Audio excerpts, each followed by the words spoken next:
Hey guys, Henning and Morten here from FlippedNormals. In this episode, we are going to be looking at how you can sculpt an eye in ZBrush. This is a heavily requested topic, so we figured we would just do a single video on the eye, the specific eye. So we have some reference here, which has a nice little skull and a nice pair of slightly desperate eyes. Slightly desperate. We are going to get comments on this. What is this magical reference tool here? This is PureRef, spelled like this. Pause the video. Don't write in the comments what this is. It'll also be in the description and everywhere. So PureRef is amazing. It just allows you to just have all your reference here on the side. I even use this even if I have two monitors. So much handy. Because you don't have to shift your focus, like look over to the other monitor. You can have it directly next to what you're sculpting. Exactly. So let's get started with sculpting the eye here. I just have a ball, which has been dynameshed, just a sphere. And I'm using clay buildup with the Alpha 06 with this guy here. This is how I prefer to use it. You can also use default clay buildup or no alpha, whatever you prefer. We have a specific video on sculpting techniques, which I recommend you check out. Yeah. And let's get started with this. I would say the most important thing when it comes to sculpting an eye is you need the cavities here. You have to get the cavities in before you start really sculpting something. So obviously, we're just sculpting on a little plane here. So it's a bit harder. It's like we keep saying, it's like you got to start from the outside or inside and go out. Not outside in, inside out. Because like if you build up a proper structure with the skeleton, it makes it a lot easier to put things on top. Everything is going to make sense as we go along here. The common mistake is people they're like, okay, so we start with an eye, and now you're looking at this, and it looks like this. It's like they're tracing an eye. Yeah, exactly. Almost. And then they're carving it in here, and they're like, why doesn't this work? Yeah. Well, it's because you have none of the foundation. So the foundation we're laying down is really get a cavity in here first, which should be true-ish to what we currently have here. So build it up, build a volume around it. I'm going to do the right eye here, so you're not getting confused. So we're going to get some of this, the glabella in here, which is this shape. Let's get a little bit of that. You can really, like, something like the glabella is something you can play around with for if you're doing different kinds of character designs.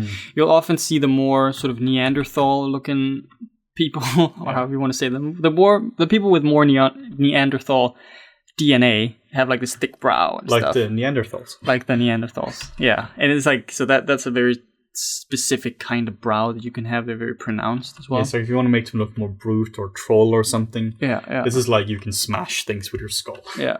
And men have them way more prominent than women as well. So there's a big difference between men and women when it comes to eyes. Yeah, just the skull in general. Yeah, exactly. So I'm just building up some of this volume here. Like we said, we have a video on the way we sculpt, which it basically just revolves around building up the volume using the clay buildup and then not using the smooth brush. You aren't really going to see us use the smooth brush here a lot.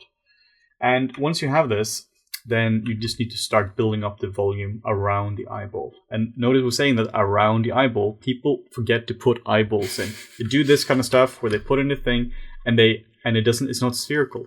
It doesn't go actually around an actual eye. Yeah. So let's look at our reference here, and let's throw in an actual eye here, an actual eyeball. So append and just go to Sphere 3D, and then we just scale this guy down to around so. It's a bit tricky to figure out exactly how big it is, but around so.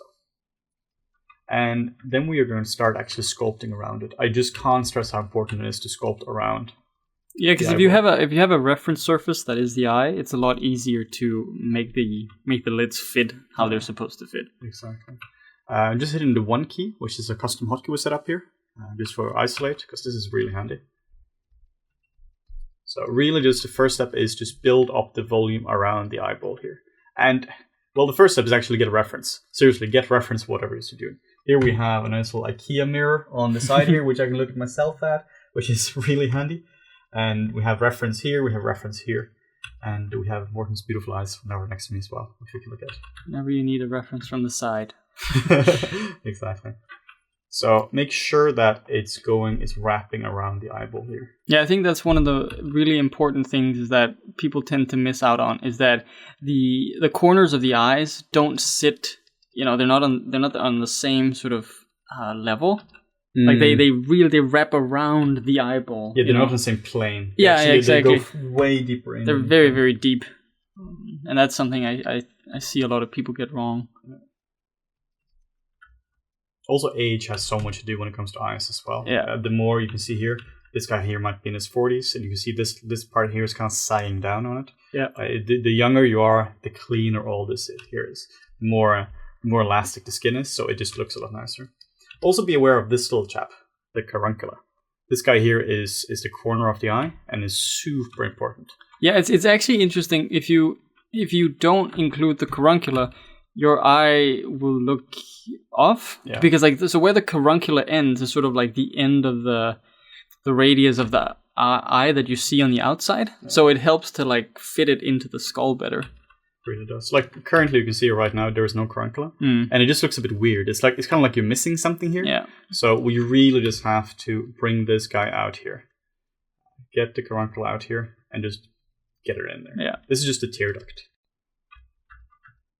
and a lot of this is honestly just look at the reference.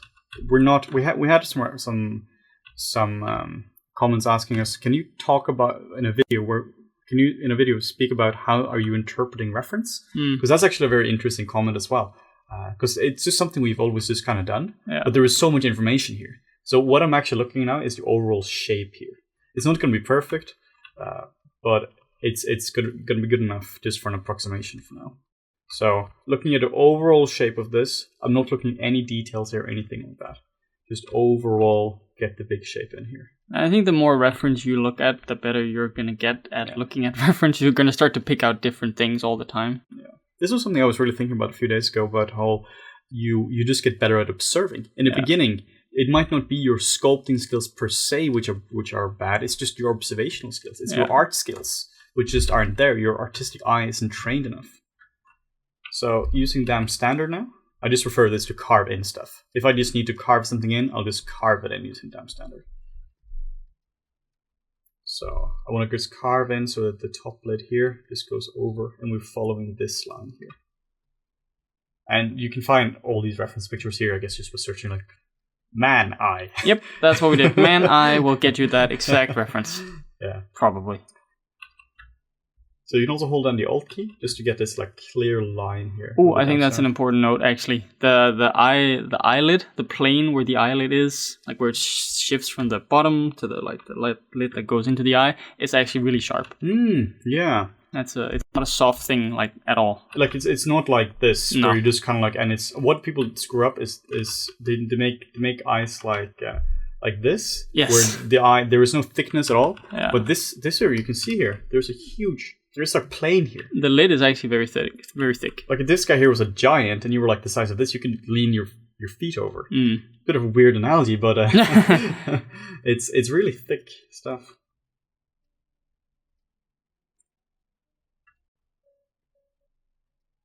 So make sure the corners of the eyes are sharp as well. A lot of people make them like this, where they're just kind of like soft and round shapes. It's very sharp. Yeah. I don't know if you guys caught that before, but we have an ice cream truck outside. It's the most depressing ice cream truck in the world. It's the saddest ice cream truck. Yeah. It's actually one of those ice cream trucks that would scare away kids, I think. Yeah, exactly. Not doing their job properly. I've never in my life wanted to go to that ice cream truck. No. Even when it was like 35 degrees just 2 weeks ago. Like, no way, man. So now I'm just trying to look at this here. This fold going over here.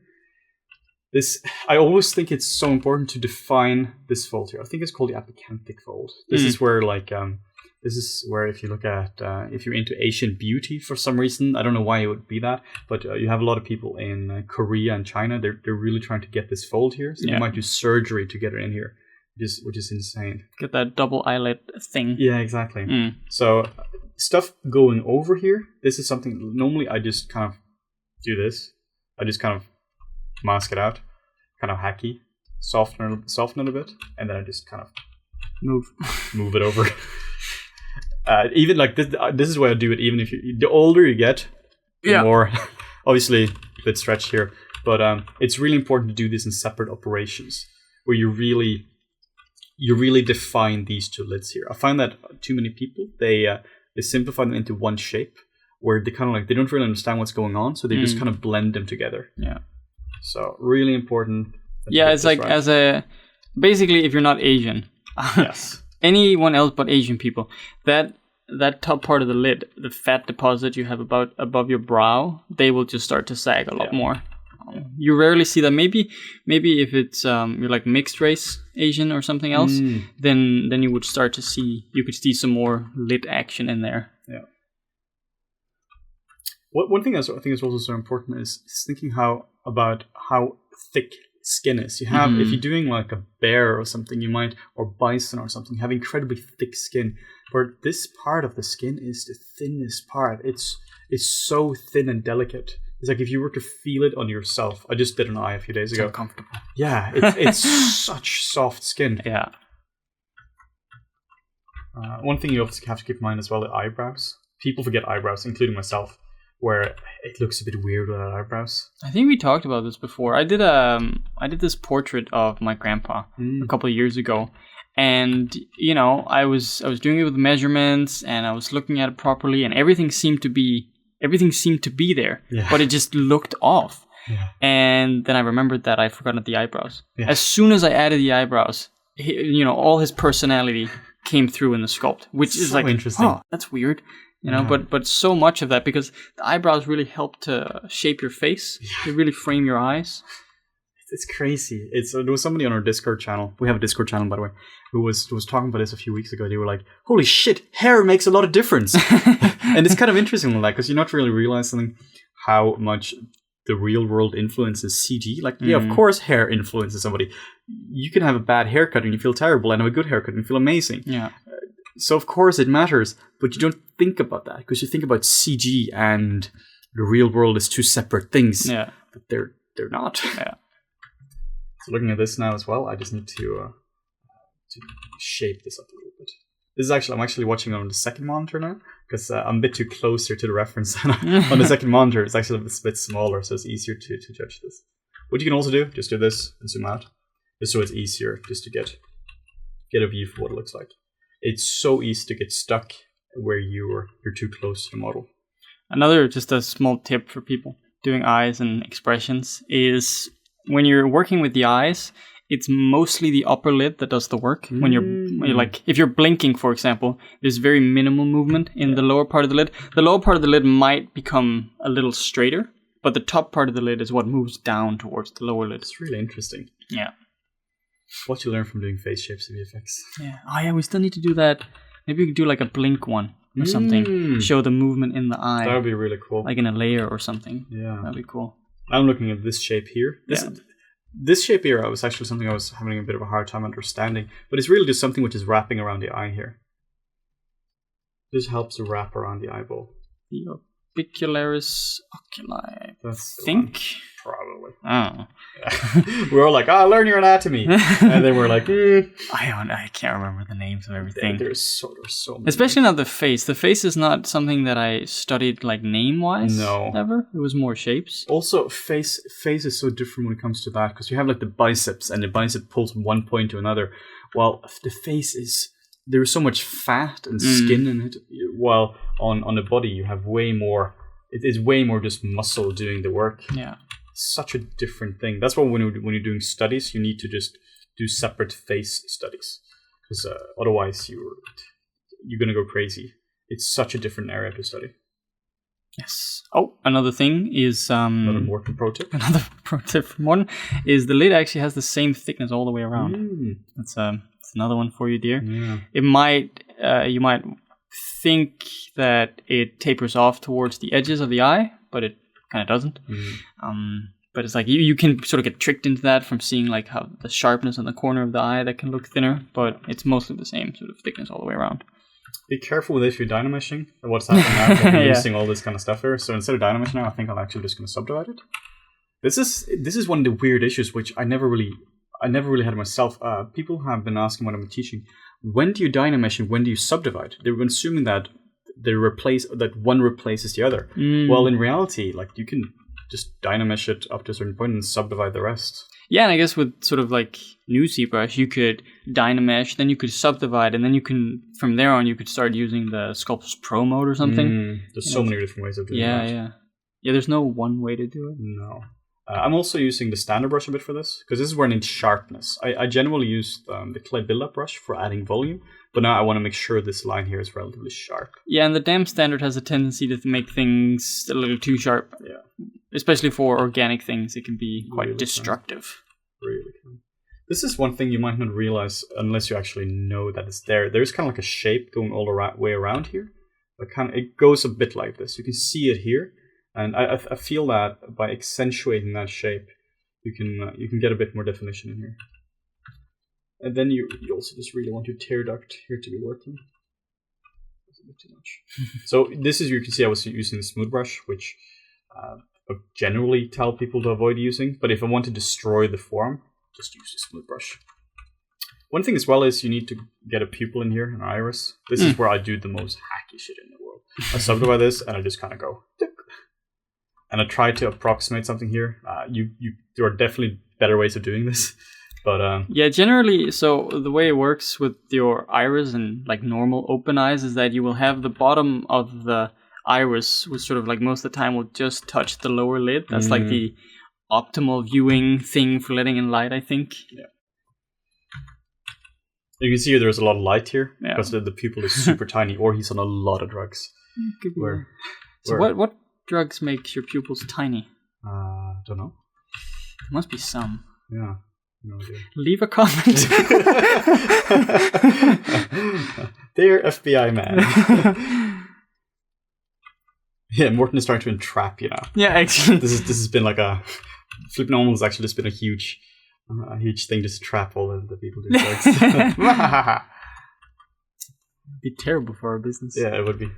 One thing I like to do as well is I kind of add a little highlight here. This is super hacky, and obviously this doesn't work at all like this in real life.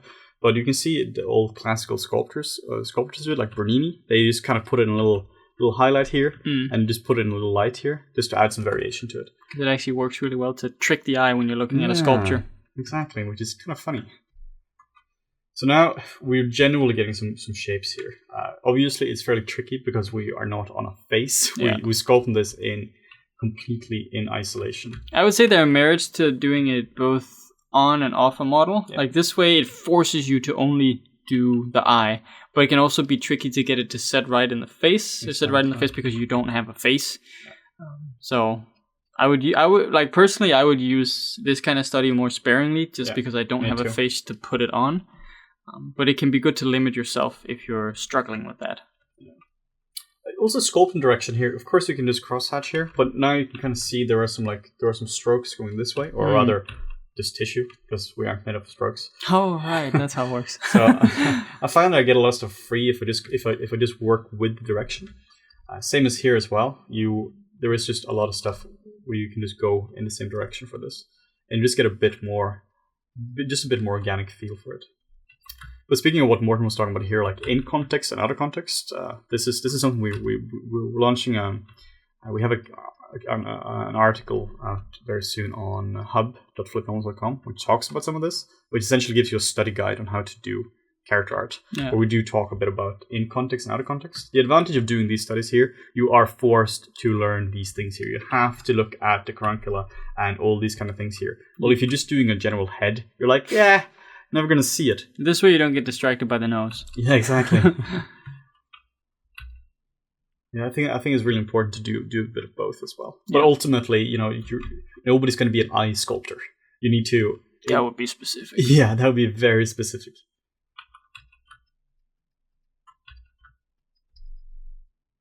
So we're getting somewhere now, in around, 20 minutes or so? Where I think one of the last things I'll do is just make the eyebrows a bit better.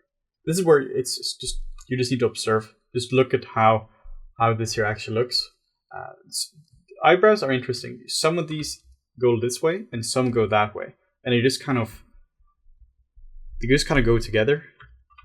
And eyebrows are so different as well. Yeah. Some have super bushy eyes, some have them tattooed on for some weird reason. There's many different ways to do eyebrows now. Yeah. Old men have very different eyebrows. Very much. So they have these nice Gandalf eyebrows, which are just super bushy. It's like a forest growing on their face. there's so much character in each part of this. Like you can make each part here really happy, like or really sad, really angry. Yeah. Just by like kind of like squeezing it around a bit. The eye might be the area of the body which has the most character to it. So I really encourage you to spend a lot of time on eyes. Specifically, get a mirror. Really just make sure you have a mirror to look at. If not, what I do sometimes as well, if I don't have a mirror, is just take selfies. Yeah, that works so super well actually. Yeah, just take a bunch of photos of yourself. Here as well, I'm just trying to get the flow of it using the damn standard brush. Just trying to mimic these things here. Just get a bit more dampness. I would also, if I was doing this for a real character, I would align this to a real thing. Like now we're just purely doing this based on eye, which might work. But you can use this see-through slider here, which is amazing. Put the most ghetto way of doing it is you put the real reference in the background and you're just going to slide it here, and then you're just lining it up. So just a bit more refinement, and we're pretty much done with this guy here now. This is also something you can keep spending ages on. Yeah. You're never going to be done with eyes here. No, exactly. It's a bit more wrinklage here. Wrinklage? Wrinklage is now a word. It's like cleavage, wrinklage. Yeah, exactly. Like cleavage. In the English language. The older you want to be, this might sound obvious, but the older you want to be, the more detail you should have in it. And if you want to make something like an infant or a beautiful girl in her early 20s, you just want to keep this really clean. But if you want to make it more of a wizard, very specifically, you just add more wrinkles to it. And in general as well, you might want to concentrate your wrinkles around where you want people to look. If you want people to look at the eye, which you probably want to do, you probably want to keep a lot of wrinkles around the eye and less around the nose and mouth. But yeah, this is basically how we sculpt an eye. Make sure that the eyelids are super thick. Make sure you have the tear duct in here. Make sure you actually sculpt a pupil or put in a pupil, and make sure that you put in a real eyeball into it, and that the stuff is conforming around it. Yeah, keep the curvature of the eye in mind. A good way to do that is like you can look at it from below and above to see that it wraps around the eye, which can be tricky to do from the sides. Yeah. So that's a really important one. How much eyebrows really add to the character. Yeah. And keep in mind the sort of double lidness of droopy skin above the eye, depending on what kind of person you're sculpting, of course. Absolutely. So I really hope this has been a nice little sculpting tutorial for you. Let us know if you learned something. Yes. If you have any tips on for other people for sculpting eyes or whatever it might be. If you want to see more content like this in the future, make sure to just like, leave a comment, and of course subscribe. So thank you guys for watching.